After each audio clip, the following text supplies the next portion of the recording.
International trip ഒക്കെ പോകുന്നത് ഈ കാലത്ത് വലിയ കാര്യമൊന്നും, പക്ഷെ കല്യാണമൊക്കെ കഴിഞ്ഞ് ഫാമിലി ഒന്നും ഇല്ലാണ്ട് ഫ്രണ്ട്സിന്റെ കൂടെ ട്രിപ്പ് പോകാന്നുള്ളത് ഒരു ടാസ്ക് തന്നെയാണ് കേട്ടോ. അപ്പൊ മലേഷ്യയിൽ ഞങ്ങളുടെ ആദ്യത്തെ ഡേ ഫ്ലൈറ്റ് ഇറങ്ങി ഫ്രഷ് ആയി ബ്രേക്ക്ഫാസ്റ്റും കഴിച്ച് നേരെ പോയത് പുത്രജയെ കാണാനായിരുന്നു കേട്ടോ.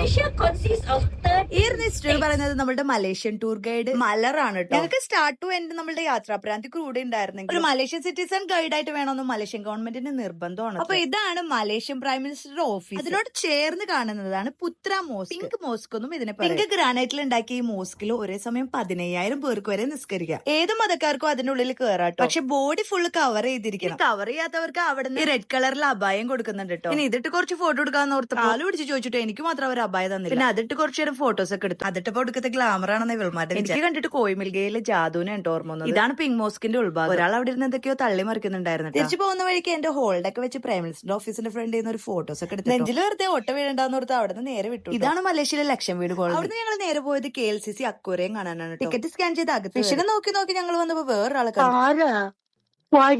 മീനാക്ഷി ശല്യം കണ്ട് എനിക്ക് തന്നെ ദേഷ്യം. എന്റെ ഇല്ലാത്ത ബുദ്ധിയിൽ ഒരു ഐഡിയ തോന്നുന്നുണ്ട്.